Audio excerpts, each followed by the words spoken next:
Subscribe to our YouTube channel and press the bell icon to never miss a video from Radio Nasha.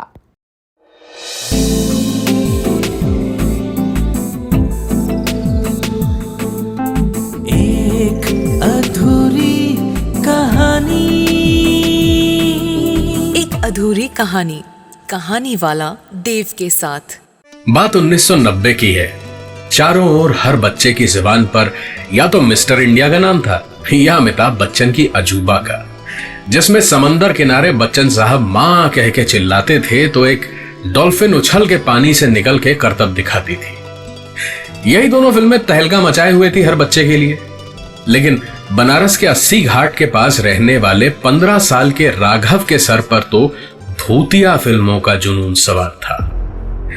लिहाजा Ramsay brothers वाली फिल्में देखता और हमेशा कहीं ना कहीं किसी ना किसी खंडहर में कोई ना कोई तहखाना या कुछ भी ऐसा ढूंढता रहता कि कहीं कोई सबूत मिले किसी भूत प्रेत पिशाच का। लेकिन हर तरह के अघोरी बाबाओं के साथ बैठ के तपस्या करनी हो या फिर कहीं किसी जानवर की बलि देनी हो, सब कुछ करने के बावजूद आज तक राघव को कभी न कुछ दिखा न कुछ महसूस हुआ था।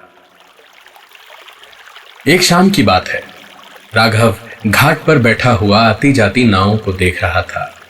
उनमें बैठे विदेशियों को देख रहा था और सोच रहा था कि ये लोग इतनी दूर दूर से अपने देश से यहां हमारे देश में हमारी ही संस्कृति को देखने आते हैं और हम हैं कि सब भूलते जा रहे हैं। इतनी छोटी सी उम्र में काफी अलग था राघव सबसे। दोस्त वोस्त नहीं थे उसके कोई खास, बस घर पे दादी थी और एक गली में उसके जिगर का टुकड़ा मोती था, जिसे राघव को देख के जितनी खुशी होती थी उतनी शायद खाना मिलने पे भी ना होती हो। और दादी, उन्हें राघव मनहूस लगता था और मोती एक बोझ। कभी भी छड़ी उठा के दोनों पे बरस पड़ती थी। आज सवेरे ही दोनों को मार मार के बुरा हाल कर दिया था। तब से कुछ खाया भी नहीं था राघव ने। राघव अपनी उधेड़ बुन से तंग आके उठा और वापस घर की ओर चल पड़ा। सकरी सकरी गलियों में से होता हुआ राघव घर के सामने पहुंच ही चुका था जब एक अजीब सी आवाज ने राघव को पुकारा। राघव वो आवाज सुन के ठिठक के जहां खड़ा था वहीं रुक गया। वो आवाज एक बार फिर सुनाई दी।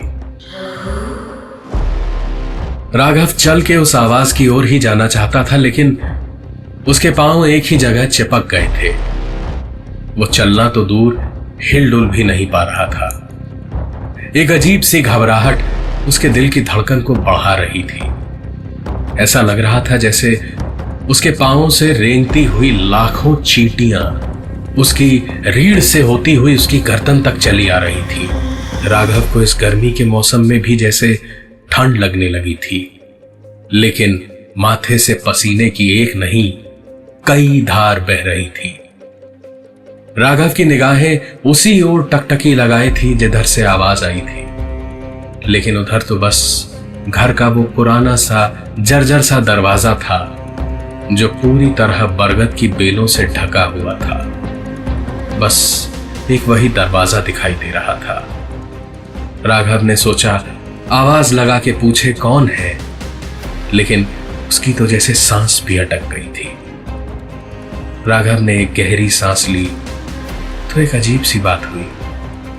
चारों ओर कहीं घास का एक तिनका भी नहीं था, लेकिन राघव की सांस में ताजी कटी हुई घास की महक भरी हुई थी। राघव ढूंढ रहा था कि कहीं शायद कटी हुई घास का एक गट्ठर पड़ा होगा, लेकिन कहीं कुछ नहीं था। पर यहां तो वो घास का गट्ठर होना चाहिए था ना, क्यों नहीं है वो यहां? राघव अभी भी वहीं ठिठका हुआ खड़ा हुआ था और अभी भी वो आवाज उसे पुकारे जा रही थी।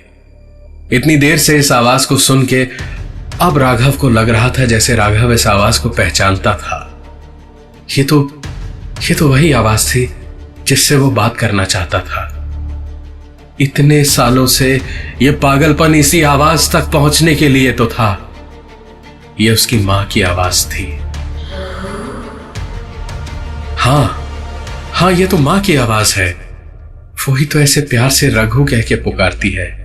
अपनी मां को ही तो आज तक ढूंढ रहा था ऐसे पागलों की तरह उसका रघु। दरअसल राघव के पिताजी रेलवे में पटरियों की मरम्मत का काम किया करते थे। बड़े ही नेक और दयालु सीधे सादे किस्म के आदमी थे। एक दिन पटरियों पे काम करते वक्त देखा कि एक छोटा सा बछड़ा पटरी पे उछलता कूदता घूम रहा था और दूसरी पटरी पे सुपरफास्ट एक्सप्रेस ट्रेन उसी तरफ आ रही थी। राघव के पिताजी उसी बछड़े की ओर उसे बचाने दौड़े, लेकिन उसे पकड़ के हटाने गए तो बछड़ा काबू में नहीं आया, बल्कि उस बछड़े के धक्के से लड़खड़ा के राघव के पिताजी खुद ट्रेन के नीचे आ गए।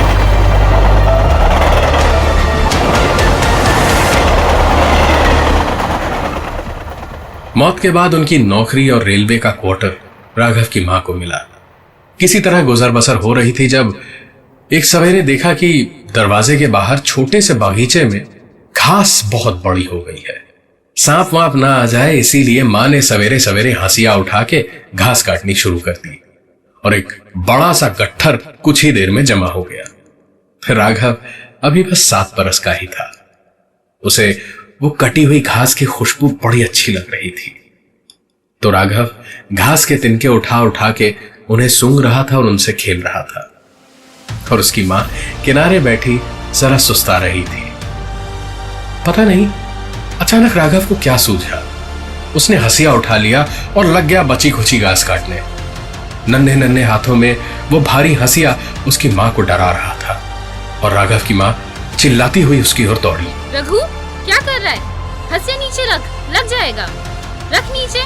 और बस दौड़ते दौड़ते पांव कटी हुई घास में उलझा और रघु की मां गिरी सीधे नन्हे रघु पर, जिसने अपनी मां को गिरने से बचाने के लिए उसे पकड़ा तो जरूर, लेकिन उन नन्हे हाथों में पकड़ा हुआ वो हंसिया उसकी मां के पेट को चीर चुका था। और कुछ ही देर बाद रघु की मां भी उसके पिता के पास जा चुकी थी। तब से आज तक रघु की दादी उसे उसके नाम से कम और मनहूस कह के ज्यादा पुकारती थी। रघु बस एक बार अपनी मां को देखना चाहता था, उसे बताना चाहता था कि उसने जानबूझ के कुछ नहीं किया, उसका बेटा मनहूस नहीं है। रघु अब और रुक नहीं पाया और दौड़ पड़ा उस दरवाजे की ओर। और जब दौड़ के उस दरवाजे के पार पहुंचा तो देखा अब उसे मनहूस कहने वाली उसकी दादी भी इस दुनिया में नहीं थी। उनके मुर्दा हाथों के पास वही मोती को मारने वाली छड़ी थी और उनके पास खून से सना हुआ अपना मुंह लिए दुम हिलाता हुआ मोती बैठा था।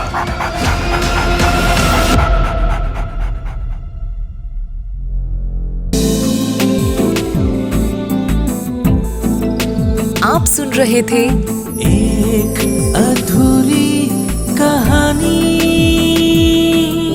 कहानी वाला देव के साथ, प्रेजेंटेड बाय फीवर नेटवर्क।